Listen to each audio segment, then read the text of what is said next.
பிரிவினைக்கான இடமல்ல திருப்பரங்குன்றம் என்னும் இந்த நூல் வெளியீட்டு விழாவில் பங்கேற்று சிறப்புரை வழங்கியிருக்கிற தோழர் ஆதவன் தீட்சண்யா அவர்களே, வரவேற்புரை வழங்கியிருக்கிற தோழர் விஜய் ஆனந்த் அவர்களே,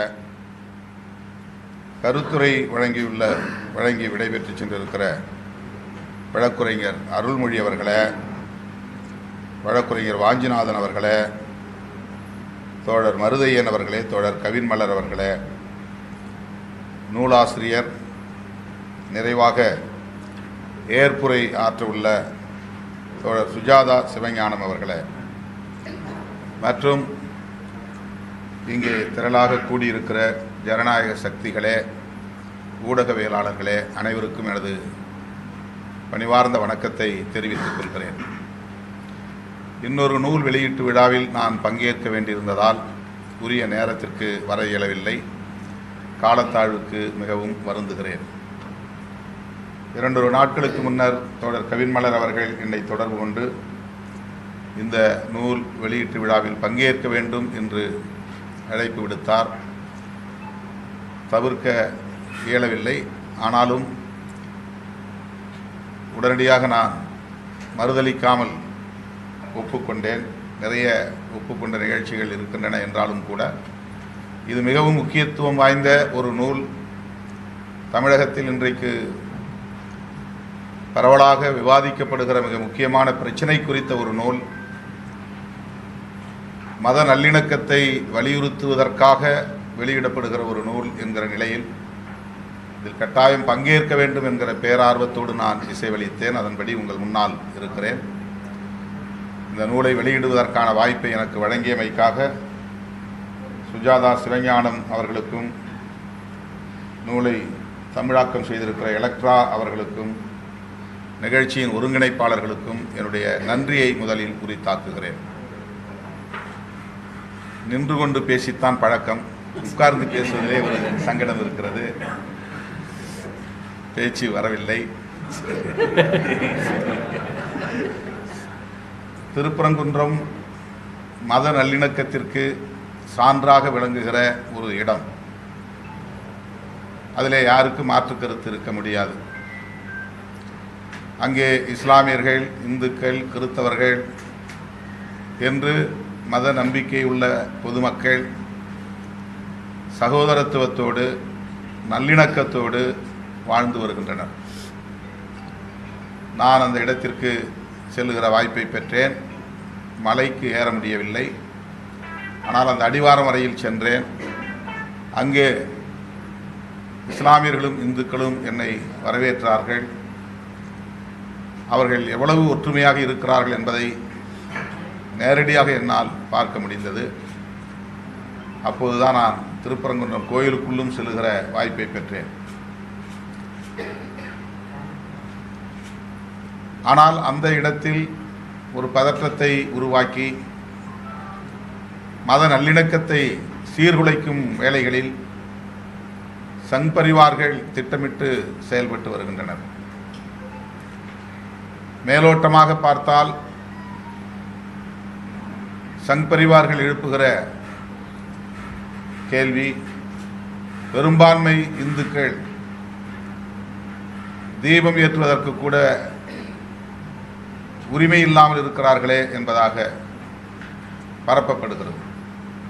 மேலோட்டமாக பார்த்தால் அது சரி என தோன்றும். ஆனால் உண்மை அது அல்ல. வரலாறு வேறாக இருக்கிறது. இதனை வெளிச்சத்திற்கு கொண்டு வர வேண்டிய பொறுப்பு அறிவார்ந்த தளத்தில் பணியாற்றக்கூடிய அனைவருக்கும் உள்ளது. அத்தகைய பொறுப்புணர்வோடு தான் சுஜாதா சிவஞானம் அவர்கள் களத்திலே நின்று மக்களை சந்தித்து மலையேறி சென்று பகுதிகளை பார்வையிட்டு வரலாற்று தரவுகளை எல்லாம் தேடி எடுத்து ஆய்வு செய்து இந்த அரிய நூலை தமிழ் சமூகத்திற்கு கொடையளித்திருக்கிறார். அந்த வகையிலே நான் அவரை பாராட்ட, வாழ்த்த கடமைப்பட்டிருக்கிறேன்.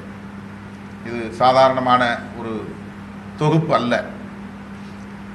தோழர் வாஞ்சிநாதன் அவர்கள் குறிப்பிட்டிருப்பதைப் போல மேசையில் அமர்ந்து கொண்டு தரவுகளை கணினி மூலமாக தேடி எடுத்து தொகுத்து வழங்கப்பட்டிருக்கிற ஒரு நூல் அல்ல இது. அவர் களத்திலே மக்களோடு மக்களாக நின்று அனைத்தையும் தேடி சென்று திரட்டிய தரவுகள். அந்த தரவுகளின் அடிப்படையிலே நமக்கு வரலாற்று உண்மைகளை எடுத்துரைக்கிறார். ஜனநாயக சக்திகள் தொடர்ந்து அங்கே நல்லிணக்கத்திற்காக போராடி வருகிற வரலாறு நமக்கு தெரியும். தோழர் வாஞ்சிநாதன் இங்கே சுருக்கமாக குறிப்பிட்டார். தொடக்கத்திலிருந்து விடுதலை சிறுத்தைகள் இந்த களத்தில் ஜனநாயக சக்திகளோடு இணைந்து நிற்கிறோம். தமிழ்நாட்டை அவர்கள் உத்தரப்பிரதேசத்தை அல்லது அயோத்தியை ஆக்கியதைப் போல ஒரு பதற்றமான பகுதியாக மண்ணாக மாற்றுவதற்கு முயற்சிக்கிறார்கள். திருப்பரங்குன்றத்தை அதற்கு அவர்கள் பயன்படுத்த பார்க்கிறார்கள். அதற்கு நாம் இடம் கொடுத்து விடக்கூடாது. வெறுமன வேடிக்கை பார்க்கக்கூடியவர்களாக நாம் இருந்தால் தமிழ்நாட்டை சங் பரிவார்கள் ஆக்கிரமித்துக் கொள்வார்கள். அவர்களின் வலதுசாரி அரசியல் இங்கே வலுப்பெற்றுவிடும். மத நல்லிணக்கம் சீர்குலைந்துவிடும். இஸ்லாமியர்களும் இந்துக்களும் சகோதரத்துவத்தோடு வாழுகிற இந்த வாழ்க்கை முறை சிதைந்துவிடும். எனவே இதை பாதுகாக்க வேண்டிய பொறுப்பு நம் அனைவருக்கும் உள்ளது. அவர்கள் அரசியல் ஆதாயம் தேடுவதற்கு எத்தகைய உத்திகளையும் கையாளுவார்கள். இப்போது பிரதமர் திருப்பரங்குன்றம் கோவிலுக்கு சென்று சுப்பிரமணிய சுவாமியை வழிபடப் போகிறார் என்றெல்லாம் செய்திகள் வருகின்றன. இது கடவுள் பக்தியின் பெயரால் நிகழக்கூடிய ஒன்று அல்ல. அதற்கான செயல் திட்டம் இல்லை. மத நல்லிணக்கத்தை சீர்குலைப்பதற்கான ஒரு செயல் திட்டம். பெரும்பான்மை இந்துக்களை ஈர்ப்பதற்கான ஒரு செயல் திட்டம். ஆகவே இதை நாம் எவ்வாறு அணுகுவது, எப்படி இதை நாம் எதிர்கொள்ளப் போகிறோம் என்பது நம் முன்னால் இருக்கிற சவாலான சிக்கலாக மாறியுள்ளது. இடதுசாரிகள், இதர முற்போக்கு ஜனநாயக சக்திகள் ஓரணியில் திரண்டு வலதுசாரிகளின் இந்த சதி முயற்சியை முறியடித்தாக வேண்டும். அயோத்தியில் அவர்கள் என்னென்ன உத்திகளை கையாண்டார்களோ அந்த உத்திகளை எல்லாம் கையாளுவதற்கு அவர்கள் முயற்சிக்கிறார்கள். வெளிப்படையாகவே திருப்பரங்குன்றத்தை அயோத்தியாக மாற்றுவோம் என்று சொல்லுகிறார்கள். அயோத்தியில் நடந்தது, நீதிமன்றம் வழங்கிய தீர்ப்பு, இவை அனைத்தும் ஜனநாயக படுகொலை. அந்த தீர்ப்பு வந்து கொண்டிருக்கிற போதே நான் பத்திரிகையாளர்களை சந்தித்தேன். இது அநீதியான ஒரு தீர்ப்பு, இந்த தீர்ப்பை ஏற்க முடியாது என்று நான் கடுமையாக என்னுடைய கருத்தை பதிவு செய்தேன், விமர்சித்தேன். நீதிமன்றத்தை விமர்சிக்கக்கூடாது, நீதிபதிகளை விமர்சிக்கக்கூடாது என்கிற கட்டுப்பாடுகளை தொடர்ந்து போதித்துக் கொண்டிருக்கிறார்கள். விமர்சனத்திற்கு அப்பாற்பட்டவர்களாக இன்றைக்கு அவர்கள் இல்லை. நீதிமன்றம் நமக்கு ஒரு கடைசி வாய்ப்பு, அதுவும் உச்ச நீதிமன்றம். அங்கேயே ஒரு சார்பு நிலை இருக்கிறது. சட்டத்தின் வழி தீர்ப்பளிக்க தயாராக இல்லை என்கிற நிலை நிலவுகிறது என்பது மிகவும் கவலைக்குரியது.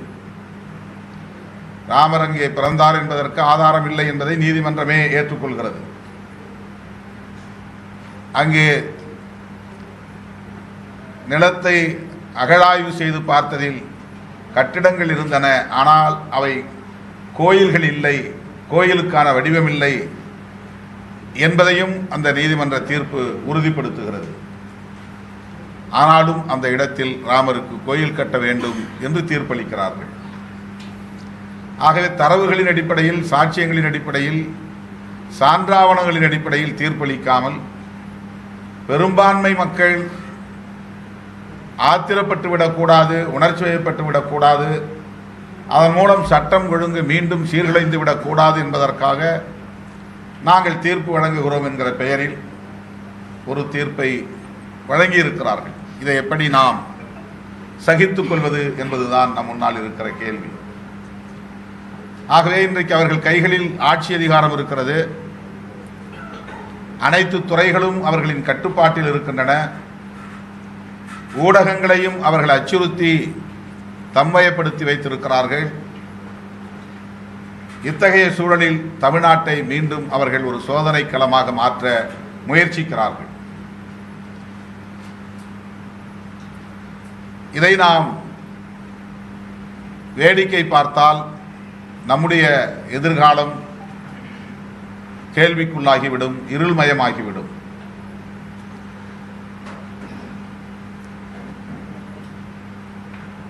இடதுசாரிகள்,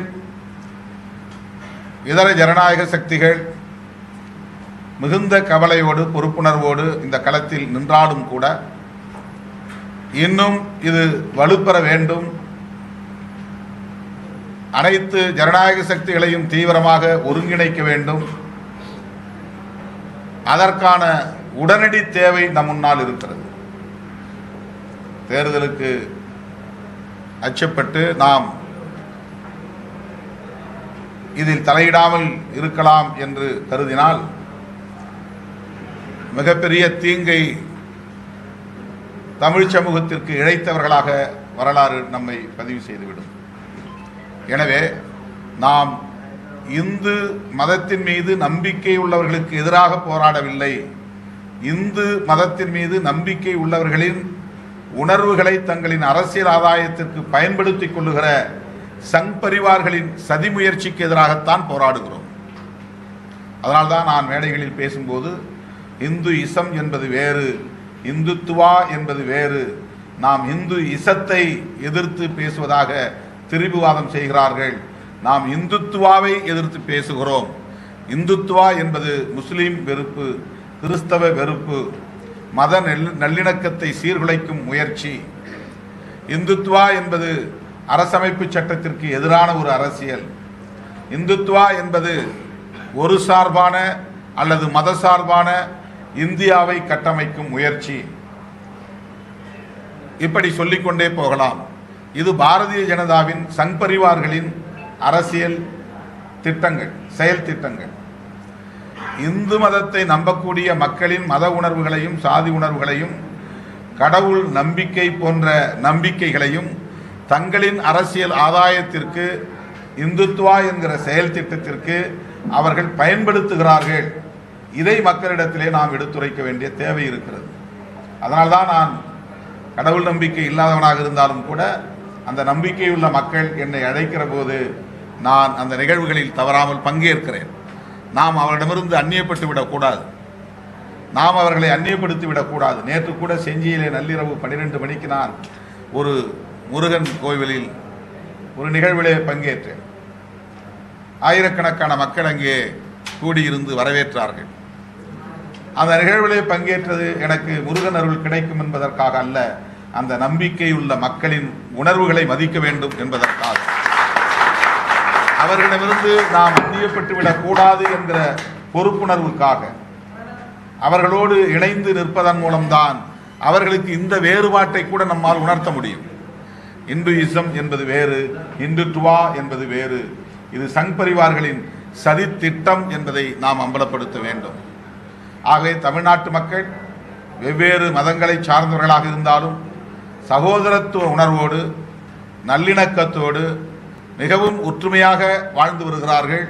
பாபர் மசூதி இடிக்கப்பட்ட போது வட இந்திய மாநிலங்களில் எவ்வளவு பெரிய வன்முறை வெறியாட்டங்கள் தலைதூக்கின என்பதை நாம் அறிவோம். ஆனால் தமிழ்நாடு மிகவும் அமைதியாக இருந்தது. அங்கொன்றும் இங்கொன்றும் சில சலசலப்பு இருந்ததை தவிர எந்த வன்முறையும் வெடிக்கவில்லை.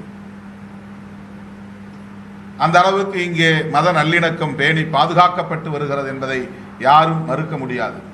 அப்படிப்பட்ட அமைதி மத நல்லிணக்கம் நிலவுகிற இந்த மண்ணில் மதத்தின் பெயரால் வன்முறையை தூண்டுகிற சக்திகளுக்கு ஒருபோதும் நாம் இடம் கொடுக்க கூடாது.